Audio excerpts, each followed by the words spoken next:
Então ele se aproxima do PSDB, que naquele momento, 89, tem o Covas, né, que não se compara às lideranças depois que o PSDB vai ter, né, nem de longe, com todos os limites do Covas, mas naquele momento de 89, não sei se vocês lembram, no arco à esquerda era Lula, Brizola, Roberto Freire e Covas.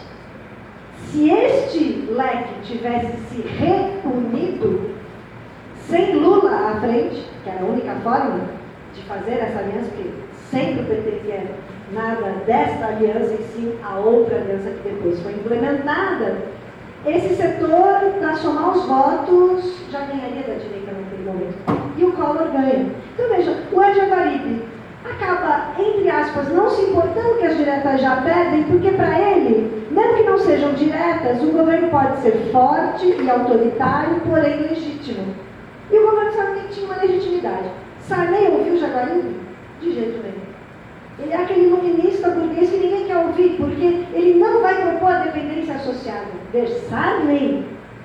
Quando vem o Collor e o Collor ganha no arco da direita, mesmo sendo do PSDB, Jaguaribe não tem dúvida. Agora é a minha vez. Ele está batalhando para estar no instituto, entrando no governo, para dizer o mínimo há muitos anos. Mas não como carreirismo, percebe? Ele tem um projeto. Há uma autenticidade no Jaguaribe que a gente não vê nesses outros intelectuais conservadores do momento, pelo menos. E aí acontece a tragédia do Collor, ou seja, ele entra na hora errada, no barco errado, com aquilo que seria, digamos assim, a teoria democrática correta, vamos assim dizer. E aí, de novo, ele entra no ostracismo, ele oferece o projeto Brasil 2000 para a FHC, e claro que a FHC vai rejeitar a proposta de Hélio Jaguaribe, mas não porque ele tinha pertencido ao governo Collor. Isso foi apenas uma pecha que o PSDB montou contra Jaguaribe para dizer: o PSDB não se alia a figuras como Collor, mas sempre naquele post-festum, né, no presentismo do que era aquilo. Mas é claro que a FHC jamais admitiria o projeto de Hélio Jaguaribe, porque seria o de não é uma defesa da dependência associada. Claro, uma defesa de uma dependência que passe pela associação, mas para superar a dependência. Não sei se eu consigo expressar, de fato, o paradoxo de Hélio Jaguaribe. Ele é sempre um iluminista autoritário, a dependência para acabar com a dependência. Ou seja, claro, uma utopia nacionalista de uma burguesia que não existe no Brasil e que, evidentemente, dentro do jogo de forças, o chamado marxista acadêmico FHC fez muito melhor. E, portanto, toda essa sequência de governos que desindustrializaram o país, levaram o nosso capitalismo, supostamente já desenvolvido, à lona, que é onde nós estamos hoje. Aquilo que foi a sequência de um projeto de ajuste fiscal, de alimentação da dívida pública, e nem mesmo a auditoria da dívida pública, né? Nunca eu vi sendo defendida nessa nova esquerda, que é por onde a gente identifica. Então veja como Hélio Jaguaribe é uma leitura do Brasil em dois tempos, que é um pouco a tese que eu estou defendendo agora para esse grande livro de toda a obra dele. Eu até formulei uma hipótese inicialmente de que ele tinha, de fato, ao final de sua vida, assimilado o processo democrático, mas ao longo de toda a pesquisa você vai quebrando as hipóteses, porque você revê a hipótese, não é os fatos que se danem. Quer dizer, a realidade em si sendo construída e o Hélio Jaguaribe tentando intervir nela, teve essa questão. Então ele é um autor bastantemente incompreendido pela própria esquerda, pelo próprio arco de forças burguesas, mas um grande intelectual público que, independentemente da nossa concordância ou da nossa discordância com ele, nós vemos um intelectual que propunha uma teoria muito bem construída, muito bem acabada, baseada em dados muito específicos. Ele não faz só ensaios e defende uma ideia, como aliás foi esse conjunto do quadrilátero produzido nesse pós-64. E eu fiz, né, depois desse ostracismo praticamente no qual ele entra depois do governo Collor, ele passa a escrever só sobre filosofia. ele é um grande filósofo também. Começa a escrever sobre transcendência e mundo na virada de século, e um estudo crítico sobre a história que eu citei no começo aqui. Eu fiz, então, nessa minha pesquisa no pós-doc do IESP, 2 entrevistas com 2 esepianos, que estão no IESP, né, ou já estiveram, que é o César Guimarães e o Vanderlei Guilherme dos Santos, e ambos, né, enriqueceram muito com os seus depoimentos, para mim, essa trajetória do Hélio Jaguaribe, que não foi uma coisa absolutamente tranquila também com esses personagens que eu entrevistei. Também vão estar no livro que vai reunir toda a obra do Jaguaribe. Então eu concluiria dizendo, né, que dentro daquilo que é considerado um pensamento autoritário porque intervém na realidade e um pensamento democrático porque é um marxismo acadêmico, né, nós acabamos tendo, imaginem a situação difícil que eu vivo em São Paulo, é muito difícil fazer a pesquisa que eu faço em São Paulo, porque eu jogo hipóteses que escorrem no azulejo, né, de quase todos os grupos de pesquisa, de quase todas as intervenções, por isso que o acolhimento no IESP, né, e dentro do Behemoth, que é o nosso grupo de pesquisa ali, que estuda o nacionalismo sob todas as suas perspectivas, e inclusive o marxismo e nacionalismo, e todas as vertentes construídas para fazer algo de autêntico, de original, que não seja uma cópia do centro, mas não simplesmente como uma luta contra o eurocentrismo, ou a ideias vindas de fora que possam trazer fertilmente, né, questões para a nação e para aquilo que é o nosso continente, são muito bem-vindas. Então é esta leve, né, este momento difícil de transição da discussão nacionalista que eu acho que é muito importante e que nós temos que produzir historiografia a esse respeito, né? E não é à toa que é no Rio de Janeiro, e entrar dentro de outros centros do país com essa disputa, porque é uma disputa intelectual. Eu acho que nós ali no Rio de Janeiro estamos construindo de novo o intelectual público, aquele que intervém, que produz teoria, que analisa a sociedade e que propõe projetos. Não é o suposto academicismo, cientificismo e muito menos levado em nome de algo que não seja, nesse caso da minha pesquisa específica, esse resgate do que é o tema da Revolução Brasileira, perpassando todo o século XX e início do XXI. Então eu diria que é isso, a gente tem que rever esses anos 70 e dentro do que é hoje o momento difícil que nós passamos, resgatar mais do que nunca e disputar o nacionalismo para um projeto autêntico e superador. Não entender que nacionalismo é apenas chauvinismo, é apenas a direita no poder. Se a gente abandonar isso, aí é que não vamos conseguir jamais menos superar nem Bolsonaro, nem o que vier depois dele. Obrigada.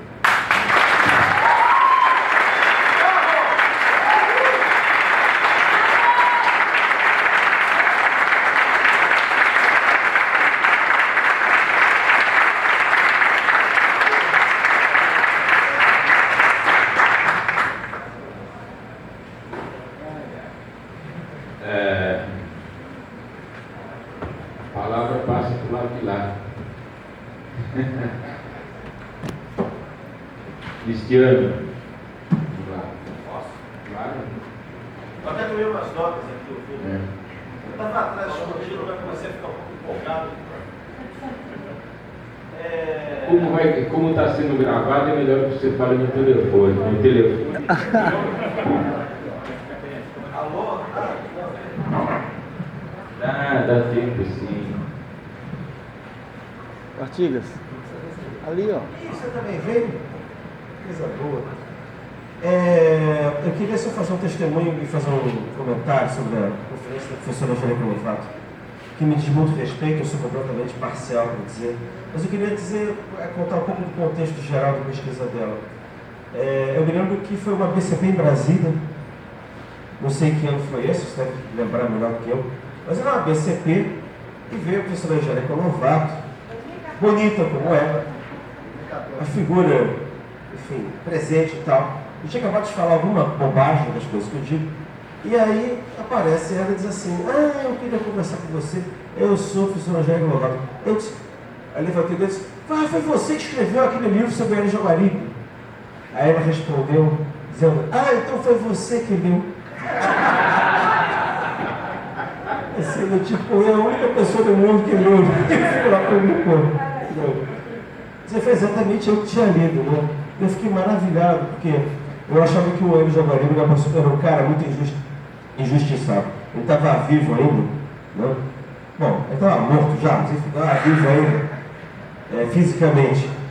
Mas, ele, na verdade, eu tinha a impressão, eu tinha lido já as coisas dele, que ele tinha uma importância na formação de uma maneira de pensar o nacionalismo, a partir da economia, a partir das contribuições do São Paulo, que as pessoas não tinham dimensão. Porque, de alguma maneira, em algum momento, não é que ele perdeu o fio da história, mas, de alguma maneira, houve uma aceleração da história nos anos 50, sobretudo no final dos anos 50, em que a herança dele meio que foi engolida por outras pessoas e a memória de que ele tinha inventado aquilo se perdeu.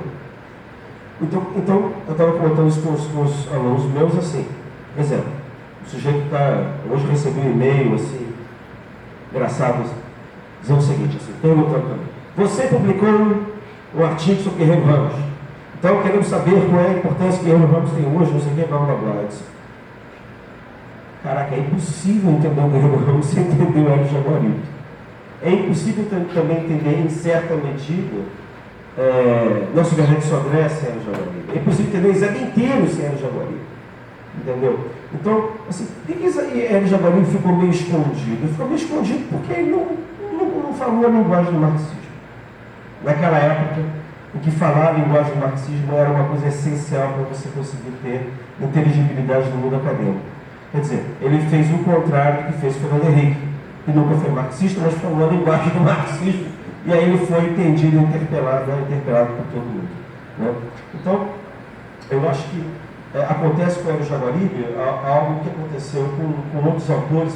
Eu posso lembrar aqui um autor conservador, que eu não diria conservador feito Jaguaribe, porque o Jaguaribe eu tenho até dificuldade de achar conservador, por razões que eu vou explicar, mas Miguel Reale. Miguel Reale escreveu sobre teoria do direito, escreveu sobre filosofia brasileira, escreveu sobre filosofia geral, escreveu sobre milhares de coisas, e ele é estudado todo instante. Tem um pedaço tem fulano estuda um pedacinho, outro estuda um pedacinho, um pedacinho, e isso não consegue entender o todo. A comparação que eu estou fazendo não tem nada a ver com ideologia, que é o caso do Hélio Jaguaribe. O Hélio Jaguaribe escreveu sobre história, escreveu épocas muito diferentes, escreveu sobre desenvolvimento, escreveu sobre pensamento, escreveu sobre filosofia, escreveu sobre o Diabo 4, e cada qual pega o pedaço que lhe interessa para discutir. E, em geral, o pedaço que interessa para discutir é o pedaço do Zébio. Mas ele viveu uns 50 anos depois que o Zébio acabou. E falta, na verdade, tentar entender essa integralidade da contribuição do Hélio Jaguaribe. E aí que eu acho que a contribuição da professora Angélica Lovato, ela é absolutamente fundamental. É preciso ter essa força, essa vontade de entender a integralidade da obra do intelectual público. E não é só porque é intelectual público. Eu acho que aí vem uma questão que não é só a questão do público. É uma questão que é, digamos assim, já que a gente está falando de existencialismo, né? A gente está falando dessa época, você tem Sartre, está falando de Heidegger, é uma coisa da experiência vital. As pessoas nascem, vivem, elas não passam a vida inteira pensando a mesma coisa. A pessoa que nasce e morre pensando a mesma coisa é uma pessoa meio estúpida. Porque a experiência vai passando, as guerras vão acontecendo, as ideologias vão passando, os governos vão passando, e nós vivemos um pouco das circunstâncias. É impossível não mudar a forma de pensar de acordo com as circunstâncias que nós vivemos. Né? Nós que estamos no Brasil vivendo essas doideiras que estão acontecendo desde 2013, que nós imaginávamos que havia uma rotina na vida do Brasil, mostram, na verdade, como é que tudo é muito efêmero nesse sentido. Né? Então, eu acho que essa tentativa de tentar ver a coerência ou a forma como o intelectual vai mudando ao longo do tempo, por mais que aparentemente isso seja paradoxal, é fundamental. E eu não preciso ficar no exemplo do Hélio Jaguaribe. Né? A gente tem essa tradição no Rio, tem a tradição de São Paulo. Eu posso ter o exemplo de São Paulo. Tem um exemplo de São Paulo, de um grande personagem, grande intelectual, que é ao mesmo tempo celebrado e esquecido, que está vivo, que é o Francisco Efort. Parece que o Efort é um morto-vivo, um vivo-morto, porque tem um Efort que é o Efort do populismo, a teoria do populismo, foi fundamental na virada da década de 60 para 70 para fazer a crítica do varguismo, do janguismo, etc. E tal. E tem um Efort que escreveu a formação do pensamento político brasileiro, que é uma apologeta do Hélio Jaguaribe, que fez uma espécie de volta redonda. Quer dizer, redonda não diria, mas pelo menos 180 graus. Entendeu? Assim que. E eu fico pensando, o sujeito é um canalha, o sujeito. Eu acho que antes da gente qualificar os sujeitos, a gente tem que tentar entender o que aconteceu na vida deles. Que não necessariamente é calhordice, ele foi vendido, ele foi comprado, ele foi. Não sei nem o que é.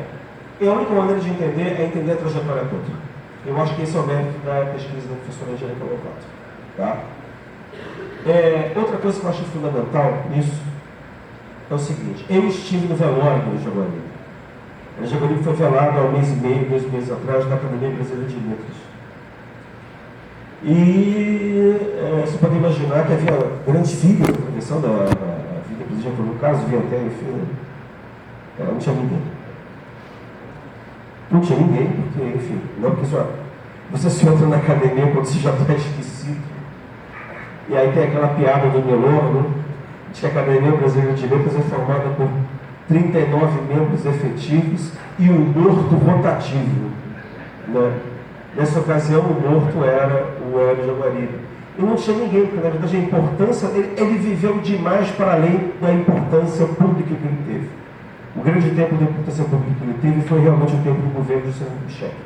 Ele inventou o IBESP, enfim, estatizou o IBESP, que virou o ISEP, através dos aliados deles, que eram nacionalistas e admiradores de Alberto Cortes, entendeu? E eu acho que o Hélio Jaguaribe, e a importância da pesquisa da professora Angélica Lovato mostra, na verdade, um momento muito importante da longevidade de uma ideologia do pensamento brasileiro, que é aquela que é tributada do reformismo ilustrado. É uma coisa que começa com o Pombal, que continua com o Conde de Linhares, que depois continua com José Bonifácio. É a ideia de que a sociedade brasileira é fraca, ela é débil, ela é inconsistente, e você precisa da força do Estado para levar ela adiante.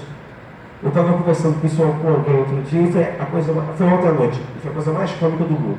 Porque a ideia de que o Estado é forte, que o Estado é opressivo, que ele oprime a sociedade e tal, aí já estou me colocando um pouco do meu lado, né? Era assim, que o Estado é forte, que ele é opressivo e tal. Eu estava lendo um livro ontem sobre a formação dos ministérios joaninos no Rio de Janeiro, da secretaria, o ministério mais importante, que era o Ministério do Interior, que era o Ministério dos Negócios do Reino do Brasil. Sabe quantos funcionários públicos tinham o Ministério do Reino do Brasil? Entre 16 em 1818 e chegou a 22 em 1822. Isso era a grande burocracia que oprimia o povo brasileiro. Quer dizer, tinha 22 funcionários do Ministério e tinha 4 ministérios. Se você replicar, no máximo devia ter umas 80 pessoas. 80, 70, 60, sei lá. Quer dizer, era um negócio um pouco exagerado. Enfim. Mas eu vou terminando o que eu quero dizer só, a ideia de que o Hélio Jaguaribe, ele foi o primeiro sujeito que reivindicou o título de cientista político no Brasil. Então, no ISEB você tinha um titular de Sociologia, tinha um titular de História do Brasil, tinha um titular de História Geral, e você tinha lá na Rua das Palmeiras um cientista político reivindicado como tal. Ele, como, enfim, vários outros antes dele, tinha essa mania de dizer que estava reinventando a roda, quando, na verdade, ele estava reatualizando o que já tinham feito antes.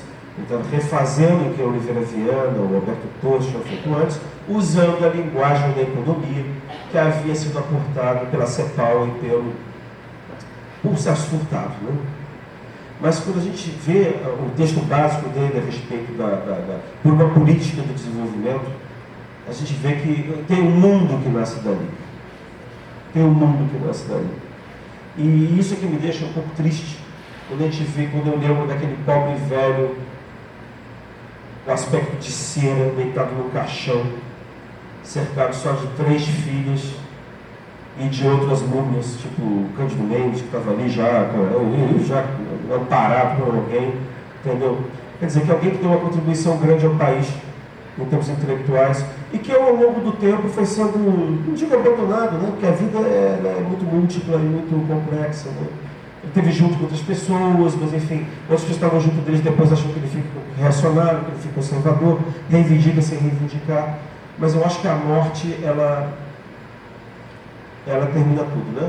É o provérbio latino, mors omnia solvit. Eu acho que essa ideia do sossego, da tranquilidade eu diria do sossego que a gente tem que ter na avaliação depois da morte é o que deve vingar e deve prevalecer na avaliação do legado de uma pessoa, como Hélio Jaguaribe nesse momento. Então eu tenho que agradecer a sua referência, que eu acho que ela é fundamental, assim como a sua pesquisa. Eu sou evidentemente completamente parcial, mas enfim, dane-se. Vamos outra vez. Obrigado. Obrigado, Cristian.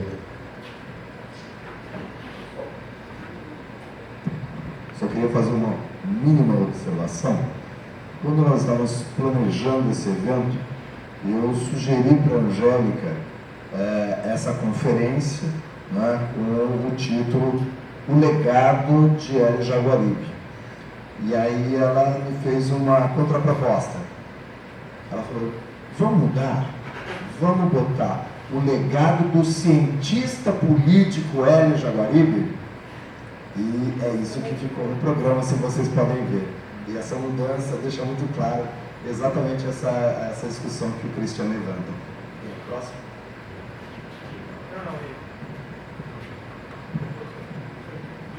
Professora, boa noite. Desde que logo no início da sua conferência, assim, brilhante a conferência, gostei muito da sua exposição, me despertou várias curiosidades, mas eu confesso que eu fiquei intrigado com a ideia de intelectual público. E, se eu entendi direito, a noção de intelectual público que você traz é uma noção que traz a figura do indivíduo que pensa e é comprometido com a intervenção na realidade de modo a promover a ideia que ele acredita ser correta, uma nova sociedade, por aí vai. E que o Brasil estaria carente de intelectuais públicos. Tem uma história de carência de intelectuais públicos. Isso em certa medida tem motivado um pouco na pesquisa e queria questioná-la a respeito disso. Na sua opinião, o que hoje seria, caso haja, um intelectual público do país? Quem seria esse intelectual público? Onde ele estaria, caso exista? E se não existe, quem são os artífices do debate de ideias que dá contornos às disputas políticas que vemos hoje em nossa realidade? E quais são os obstáculos existentes hoje para a promoção desses intelectuais públicos?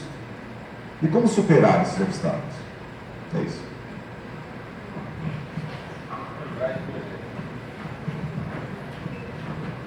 Boa noite, quem não me conhece, sou Lourenço Vieira, professor de Estudo de Economia do UFRJ. Bem rapidamente, Angélica, eu apenas quero reforçar o que você colocou sobre a questão do nacional para a esquerda. Porque isso é um debate que vai remontar não só aqui no Brasil, como no exterior. Se pegar textos da década de 60, 70, no qual, por exemplo, Hans Kohn entra nesse debate, mas aí eu até foge um pouco. Mas eu queria citar o seguinte, de que isso se reforçou muito, principalmente depois de 64, uma ideia de que ser nacionalista, eu estou, na verdade, indo mascarando a luta de classes. Quando que nem sempre isso acontece. Há nacionalismo de direita e de esquerda. E, além disso, sempre houve, dentro do movimento marxista, dos movimentos de esquerda, um debate muito grande sobre essa questão. É um exemplo bem simples, e aí eu encerro minha fala. Otto Bauer, início do século XX, ao defender a questão da possibilidade de existir uma nação no socialismo. Diferente daquela nação construída dentro dos moldes capitalistas, no qual o interesse da burguesia quer passar como interesse de todas as classes de uma nação. E, na verdade, o Otto Bauer está propondo um outro caminho. É isso. Professora Angélica. Bom, agradeço todas as referências e agradeço muito ao Christian, né, que esse encontro feliz que a gente teve em 2014 na DCP, que levou a essa ligação, né, com o grupo de pesquisa do PENOT, aquilo que significa dentro do IESP esse protagonismo do pensamento político brasileiro. Por quê? Né? Concordo contigo, né? Nós não devemos fazer nenhum julgamento moral de um intelectual, nem de ninguém, mas nesse caso da intelectualidade da produção, porque alguns dizem assim, mas Jaguaribe era honesto intelectualmente, e a FHC não era honesto intelectualmente. Isso é um julgamento moral que não nos diz respeito. Né? Se você não souber analisar como é construída na vida e no contexto do intelectual aquilo que ele produziu, você não vai fazer uma análise inteligente. Ela também vai estar pautada por vícios. Então eu costumo chamar o Hélio Jaguaribe de um intelectual autêntico. Ele tinha posição clara. No caso do FHC, que por extensão poderíamos chamar de um intelectual inautêntico, por esse aspecto que o Christian lembrou, que eu acho muito importante, que eu resvalei aqui inicialmente. FHC deixa claro, não